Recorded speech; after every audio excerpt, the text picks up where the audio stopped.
Assalamualaikum warahmatullahi wabarakatuh, sahabat umat muslim. Pernahkah kalian bertanya-tanya, bagaimana perjalanan hidup kita dimulai sebelum kita lahir ke dunia? Apakah kalian tahu bahwa setiap manusia telah membuat perjanjian dengan Allah Subhanahu wa Ta'ala sebelum lahir?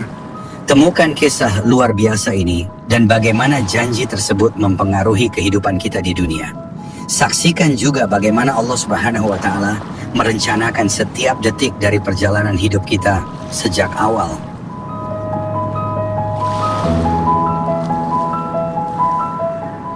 Dimohon untuk menonton video ini sampai selesai agar tidak terjadi kesalahpahaman.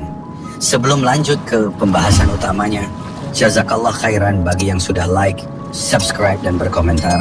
Semoga Allah Subhanahu wa Ta'ala memberikan rezeki yang berlipat ganda, menjadikan Anda seorang miliarder dan bisa menunaikan ibadah haji di tahun depan satu keluarga. Jangan lupa berkomentar. Amin. Bismillah, mari kita mulai pembahasannya.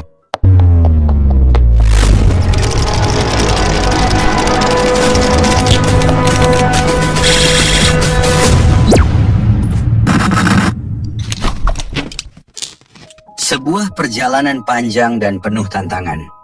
Kehidupan manusia adalah sebuah perjalanan panjang yang melelahkan, penuh liku-liku, dan melalui tahapan demi tahapan. Perjalanan ini dimulai dari alam arwah, alam rahim, alam dunia, alam barzakh, hingga alam akhirat yang berujung pada tempat persinggahan terakhir bagi manusia, yakni surga atau neraka. Al-Quran dan Sunnah telah menggambarkan setiap fase dari perjalanan panjang ini. Al-Quran diturunkan oleh Allah Subhanahu wa Ta'ala kepada Nabi Muhammad SAW untuk memberikan pedoman bagi umat manusia tentang perjalanan tersebut. Setiap manusia tanpa kecuali akan menjalani rihlah panjang ini. Manusia diciptakan Allah Subhanahu wa Ta'ala dari ketiadaan, kemudian akan melalui proses panjang sesuai rencana yang telah ditetapkannya. Saat ini ada dua teori yang menyesatkan banyak orang. Pertama, teori yang mengatakan bahwa manusia ada dengan sendirinya, yang dibantah oleh Al-Quran dengan hujjah, yang kuat bahwa manusia ada karena diciptakan oleh Allah Subhanahu wa Ta'ala. Kedua, teori evolusi yang mengatakan bahwa manusia berasal dari kera yang mengalami perubahan menjadi manusia. Teori ini juga dibantah oleh Al-Quran yang menegaskan bahwa manusia pertama adalah Nabi Adam alaihissalam, dan anak cucu Adam alaihissalam diciptakan dari percampuran antara sperma lelaki dengan sel telur wanita, sehingga lahirlah manusia. Rasulullah Shallallahu Alaihi Wasallam dan kisah Rihlatul Insan. Rasulullah Shallallahu Alaihi Wasallam semakin mengokohkan tentang kisah Rihlatul Insan melalui beberapa hadisnya. Beliau bersabda, "Jadilah kamu di dunia seperti orang asing atau orang yang sedang musafir." Hadis riwayat Bukhari. "Dan untuk apa dunia itu bagiku? Aku di dunia tidak lebih dari seorang pengendara yang berteduh di bawah pohon, kemudian pergi dan meninggalkannya." Hadis riwayat At-Tirmidzi. Perjanjian manusia dengan Allah Subhanahu wa Ta'ala sebelum lahir ke dunia. Jauh sebelum dilahirkan ke dunia, manusia telah terikat perjanjian dengan Allah Subhanahu wa Ta'ala tentang keberimanan mereka kepadanya. Para rasul juga tidak luput dari perjanjian kepada Allah. Seluruh rasul yang diutus ke dunia bertugas untuk mengingatkan janji tersebut. Perjanjian manusia dengan Allah Subhanahu wa Ta'ala terekam dalam surah Al-A'raf ayat 172 dan Al-Hadid ayat 8, sementara perjanjian para rasul terdapat dalam surah Al-Ahzab ayat 7. Janji manusia ketika keluar dari sulbi Adam. Surah Al-A'raf ayat 172 menjelaskan tentang perjanjian manusia ketika keluar dari sulbi Adam. Dan ingatlah ketika Tuhanmu mengeluarkan keturunan anak-anak Adam dari sulbi mereka, dan Allah Subhanahu wa Ta'ala mengambil kesaksian terhadap jiwa mereka seraya berfirman, "Bukankah aku ini Tuhanmu?" Mereka menjawab, "Betul engkau Tuhan kami. Kami menjadi saksi. Kami lakukan yang demikian itu agar di hari kiamat kamu tidak mengatakan, sesungguhnya kami Bani Adam adalah orang-orang yang lengah terhadap ini, keesaan Tuhan." Ayat ini menurut Quraisy Shihab dalam tafsir Al-Misbah merupakan sebuah peringatan dan pengingatan kepada kaum kafir yang terus-menerus tidak mau beriman. Padahal sudah banyak bukti secara nyata dan jelas diungkapkan. Mulai dari ayat-ayat qauliyah hingga ayat kauniyahnya telah ditunjukkan. Lalu dalam firman-Nya tersebut Allah Subhanahu wa taala berhujjah dengan mengingatkan kembali janji dan kesaksian mereka ketika mereka dikeluarkan dari sulbi Adam. Beberapa riwayat hadis mengungkapkan mengenai janji manusia ketika keluar dari sulbi Adam, seperti dari riwayat Anas bin Malik, Umar bin Khattab, dan Ibnu Abbas. Namun Ibnu Katsir dalam tafsir Al-Quran Al-Azim mengambil hadis riwayat Ibnu Abbas karena paling sahih. Sungguh Allah Subhanahu wa taala mengambil perjanjian dari punggung sulbi Adam di Nu'man pada hari Arafah, lalu dari tulang punggungnya Allah Subhanahu wa taala mengeluarkan seluruh keturunan yang Ia ciptakan, lalu Allah Subhanahu wa taala tebarkan di hadapannya. Kemudian Allah Subhanahu wa taala berbicara langsung, "Bukankah aku ini Rabbmu?" Mereka menjawab, "Betul, engkau Rabb kami, kami bersaksi." Hadis riwayat Ahmad. Kesaksian manusia yang telah dijadikan perjanjian oleh Allah Subhanahu wa taala ini berlaku selama di dunia hingga datangnya kiamat. Meskipun perjanjian itu terjadi ketika manusia keluar dari sulbi Adam, perjanjian ini berlaku bagi semua keturunannya secara individu. Sesuai dengan keterangan Nabi Muhammad dalam tafsir Al-Tasturi bahwa tidak akan berdiri kiamat sebelum semua keturunan yang telah diambil sumpah, kesaksian, dan janjinya itu terlahir ke dunia. Perjanjian untuk beriman kepada Allah Subhanahu wa taala. Dalam surah Al-Hadid ayat 8 dijelaskan mengenai keberimanan kepada Allah Subhanahu wa taala. Berikut bunyi ayatnya, "Dan mengapa kamu tidak beriman kepada Allah, padahal Rasul menyerumu supaya kamu beriman kepada Tuhanmu, dan sesungguhnya Dia Allah telah mengambil perjanjianmu jika kamu adalah orang yang beriman."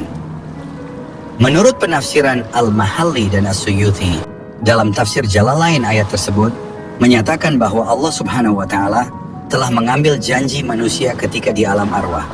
Janji mengenai persaksian manusia atas Rabb-nya yang telah diterangkan sebelumnya pada surah Al-A'raf. Isi perjanjian tersebut adalah menyangkut keimanan mereka kepada Allah Subhanahu wa taala. Persaksian manusia ketika di alam arwah ini membawa akibat untuk terus beriman kepada Allah. Namun karena sifat manusia yang lupa, ketika mereka berada di dunia yang penuh kemewahan semu, mereka menjadi ingkar.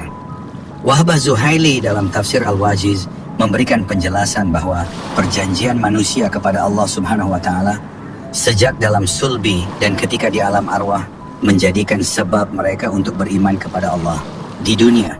Pada hari kiamat nanti manusia akan ditagih tentang janji beriman ini. Namun kebanyakan mereka lengah akan janji tersebut dan sangat menyesali kealpaannya. Tapi naasnya sudah terlambat. Pada hari tersebut penyesalan mereka sudah tidak berlaku lagi. Janji para rasul. Selain janji manusia pada umumnya mengenai persaksian dan keberimanan, Allah Subhanahu wa taala pun mengambil janji kepada para rasul. Janji para rasul ini direkam Al-Quran dalam surah Al-Ahzab ayat 7. Dan ingatlah ketika kami mengambil perjanjian dari nabi-nabi, dari kamu sendiri dan dari Nuh, Ibrahim, Musa, dan Isa putra Maryam, dan kami telah mengambil dari mereka perjanjian yang teguh.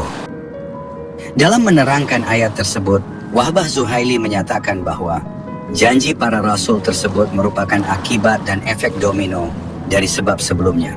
Persaksian manusia sejak dulu menjadikan sebab perjanjian keberimanan kepada Allah Subhanahu wa taala. Dan oleh karena sebab tersebut para rasul ini hadir di dunia. Namun sebelum mereka diutus Allah ke dunia, mereka telah terlebih dahulu dijanji oleh Allah Subhanahu wa taala dan janji mereka sangatlah teguh. At-Tabari dalam tafsir Tabari menjelaskan perjanjian para nabi pada ayat tersebut bukan berkenaan mengenai keimanan seperti janji manusia pada umumnya. Janji para rasul tersebut terkait persoalan untuk saling meneguhkan antara satu nabi dengan yang lain, penyampaian risalah, serta tugas-tugas kenabian yang lain. At-Tabrani mengungkapkan riwayat yang lain bahwa janji tersebut adalah tentang pertama kalinya Nabi Muhammad diciptakan, namun yang paling terakhir diutus. Sifat manusia yang lupa merupakan pangkal dari ketidakberimanan kepada Allah ketika di dunia. Namun diutusnya para rasul oleh Allah Subhanahu wa taala dimaksudkan untuk mengingatkan kembali akan janji manusia dulu. Begitu sayangnya Allah Subhanahu wa taala kepada manusia hingga ia mengirimkan banyak bukti untuk mengingatkan manusia akan janjinya dulu. Bukti-bukti tersebut seperti diungkapkan oleh Quraisy, Syihab, dan Wahbah Zuhaili, meliputi diutusnya para rasul, diturunkannya ayat-ayat qauliyah maupun ayat-ayat kauniyah. Belum lagi ditambah kecenderungan hati yang hanif yang ditanamkan Allah Subhanahu wa taala kepada manusia.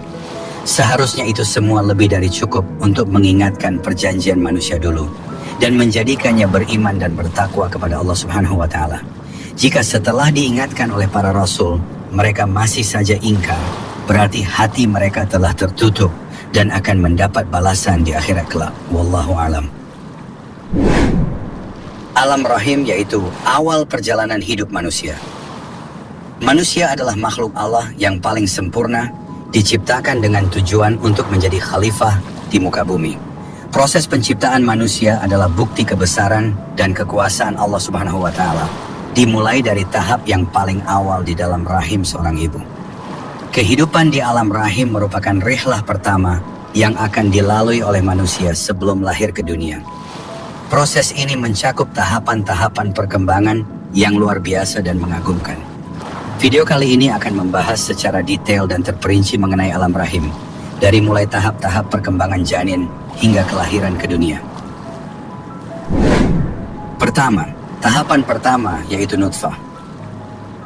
Allah Subhanahu wa taala berfirman dalam Al-Quran, "Hai manusia, jika kamu dalam keraguan tentang kebangkitan dari kubur, maka ketahuilah sesungguhnya kami telah menjadikan kamu dari tanah, kemudian dari setetes mani, kemudian dari segumpal darah, kemudian dari segumpal daging yang sempurna kejadiannya dan yang tidak sempurna, agar kami jelaskan kepada kamu dan kami tetapkan dalam rahim apa yang kami kehendaki sampai waktu yang sudah ditentukan. Kemudian kami keluarkan kamu sebagai bayi. Kemudian dengan berangsur-angsur kamu sampailah kepada kedewasaan, dan di antara kamu ada yang diwafatkan, dan ada pula di antara kamu yang dipanjangkan umurnya sampai pikun, supaya dia tidak mengetahui lagi sesuatu pun yang dahulunya telah diketahuinya. Dan kamu lihat bumi ini kering, kemudian apabila telah kami turunkan air di atasnya, hiduplah bumi itu, dan suburlah dan menumbuhkan berbagai macam tumbuh-tumbuhan yang indah." Al-Quran Surah Al-Hajj ayat 5. Ayat ini menjelaskan tentang proses penciptaan manusia dari nutfah, yaitu setetes mani. Nutfah adalah tahap awal dalam proses perkembangan janin yang berlangsung selama 40 hari. Pada tahap ini, sel sperma dari laki-laki bertemu dengan sel telur dari perempuan, membentuk zigot. Zigot ini kemudian mengalami pembelahan sel yang cepat, membentuk embrio awal. Tahap nutfah ini adalah bukti awal dari kehidupan manusia yang penuh dengan keajaiban. Kedua, tahapan kedua disebut alaqah. Setelah 40 hari dalam bentuk nutfah, embrio manusia memasuki tahap kedua yang disebut alaqah. Kata alaqah dalam bahasa Arab berarti segumpal darah atau sesuatu yang melekat. Pada tahap ini, embrio mulai terlihat seperti gumpalan darah yang melekat pada dinding rahim. Proses ini berlangsung selama 40 hari. Pada tahap alaqah, pembuluh darah mulai terbentuk dan sistem peredaran darah primitif mulai berfungsi. Embrio terus berkembang dan mulai membentuk struktur dasar tubuh manusia. Meskipun ukurannya masih sangat kecil, semua organ dan sistem tubuh mulai terbentuk pada tahap ini. Ketiga, tahapan ketiga disebut mudghah. Tahap ketiga dalam perkembangan janin adalah mudghah, yang berlangsung selama 40 hari berikutnya. Mudghah dalam bahasa Arab berarti segumpal daging. Pada tahap ini, embrio berubah menjadi gumpalan daging kecil dengan bentuk yang lebih jelas. Organ-organ tubuh dan sistem saraf mulai terbentuk dengan lebih rinci. Pada tahap mudghah, tulang mulai terbentuk dan kemudian dilapisi oleh otot. Ini adalah tahap yang sangat penting dalam perkembangan janin, karena struktur tubuh manusia mulai terlihat dengan lebih jelas. Semua organ vital seperti jantung, otak, dan paru-paru mulai terbentuk dengan lebih sempurna. Keempat, penentuan takdir dan peniupan ruh. Setelah melalui tahap nutfah, alaqah, dan mudghah selama 120 hari, Allah Subhanahu wa Ta'ala mengutus malaikat untuk meniupkan ruh ke dalam janin. Pada saat yang sama, ditetapkanlah 4 ketetapan yang akan menentukan nasib janin di masa depan: rezeki, ajal, amal, dan apakah dia akan menjadi orang yang bahagia atau sengsara. Rasulullah Shallallahu Alaihi Wasallam bersabda, sesungguhnya seseorang dari kalian dikumpulkan penciptaannya di perut ibunya 40 hari nutfah, kemudian alaqah selama hari yang sama, kemudian mudghah selama hari yang sama. Kemudian diutus baginya malaikat untuk meniupkan ruh dan ditetapkan 4 kalimat: ketetapan rizki, ajal, amal, dan sengsara atau bahagia. Hadis riwayat Bukhari dan Muslim. Peniupan ruh adalah momen penting dalam kehidupan janin, karena pada saat inilah kehidupan manusia dimulai secara spiritual. Ruh yang ditiupkan oleh malaikat adalah anugerah dari Allah Subhanahu wa Ta'ala yang menjadikan janin sebagai makhluk hidup yang sempurna.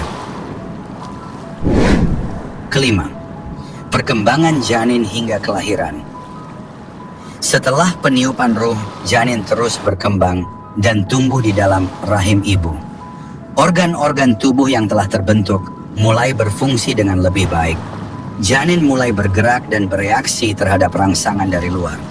Pada tahap ini, indera-indera seperti pendengaran dan penglihatan mulai berkembang. Perkembangan janin selama 9 bulan di dalam rahim ibu adalah proses yang sangat kompleks dan menakjubkan. Selama periode ini, janin menerima nutrisi melalui plasenta dan berkembang hingga mencapai berat dan ukuran yang cukup untuk dilahirkan. Pada akhir periode kehamilan, janin telah memiliki semua organ dan sistem tubuh yang siap untuk berfungsi di luar rahim. Kelahiran awal kehidupan di dunia. Setelah kurang lebih 9 bulan di dalam rahim, janin siap untuk dilahirkan ke dunia. Proses kelahiran adalah momen penting dalam kehidupan manusia, di mana janin yang telah berkembang menjadi bayi lahir ke dunia dalam keadaan telanjang dan tidak memiliki apa-apa. Allah Subhanahu wa Ta'ala berfirman, dan kami tetapkan dalam rahim apa yang kami kehendaki sampai waktu yang sudah ditentukan, kemudian kami keluarkan kamu sebagai bayi, kemudian dengan berangsur-angsur kamu sampailah kepada kedewasaan. Al-Quran Surah Al-Hajj ayat 5. Ayat ini menunjukkan bahwa setiap manusia lahir ke dunia dalam keadaan yang sama tanpa memandang status sosial atau kondisi fisik. Pada saat kelahiran, bayi bergantung sepenuhnya pada orang tua dan lingkungan sekitarnya untuk bertahan hidup. Bayi lahir dengan fitrah yang suci dan tidak memiliki dosa. Kehidupan di dunia adalah ujian bagi setiap individu untuk menjalani kehidupan sesuai dengan ajaran Allah dan menjaga fitrah yang telah diberikan sejak di alam rahim. Ketujuh, awal kehidupan yang sederhana. Seluruh manusia di dunia, apapun kondisi sosialnya, diingatkan tentang awal kejadiannya yang berasal dari benda yang hina, yaitu sperma lelaki dan sel telur wanita. Manusia sebelumnya belum dikenal, belum memiliki kemuliaan dan kehormatan. Lalu apakah manusia akan bangga, congkak, dan sombong dengan kondisi sosial yang dialami sekarang jika mengetahui asal-muasal mereka? Ketika lahir manusia dalam keadaan telanjang, belum bisa apa-apa dan tidak memiliki apa-apa. Ini adalah pengingat bagi setiap individu bahwa segala sesuatu yang dimiliki di dunia adalah titipan dari Allah dan dapat diambil kapan saja. Kehidupan yang dimulai dari keadaan yang sangat sederhana ini seharusnya membuat manusia lebih bersyukur dan rendah hati. Kedelapan, peran orang tua dalam pendidikan anak. Orang tua memegang peran penting dalam pendidikan dan perkembangan anak sejak lahir. Dalam ajaran Islam, orang tua diwajibkan untuk mendidik anak-anak mereka dengan nilai-nilai Islam dan memberikan contoh teladan yang baik. Pendidikan yang baik akan membantu anak-anak memahami perjanjian yang telah mereka buat di alam arwah dan menjalani kehidupan sesuai dengan ajaran Islam. Pendidikan anak dimulai sejak dini, bahkan sejak dalam kandungan. Orang tua dianjurkan untuk membacakan Al-Quran dan berdoa agar anak yang dikandung mendapatkan berkah dan rahmat dari Allah. Setelah lahir, anak-anak diajarkan untuk mengenal Allah, menjalankan ibadah, dan memahami nilai-nilai moral yang baik. Kesembilan, tantangan dalam menjaga fitrah. Meskipun setiap anak lahir dengan fitrah yang suci, lingkungan dan asuhan orang tua sangat mempengaruhi perkembangan spiritual dan keimanan mereka. Fitrah yang suci dapat terpengaruh oleh ajaran dan kebiasaan yang diterima dari lingkungan sekitar. Oleh karena itu, pendidikan dan pembinaan akhlak yang baik sangat penting dalam membentuk karakter dan keimanan seseorang.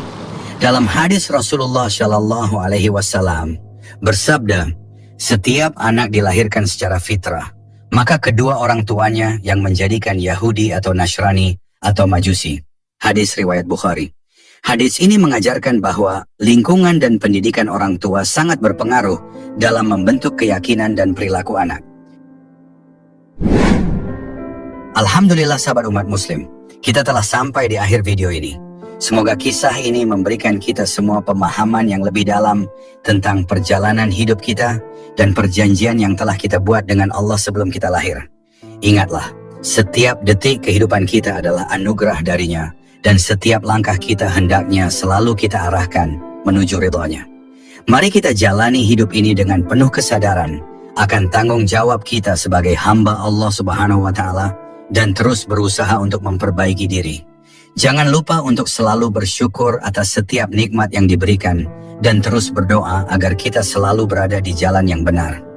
Jangan lupa untuk like, share, dan subscribe untuk mendapatkan lebih banyak konten menarik lainnya. Wassalamualaikum warahmatullahi wabarakatuh.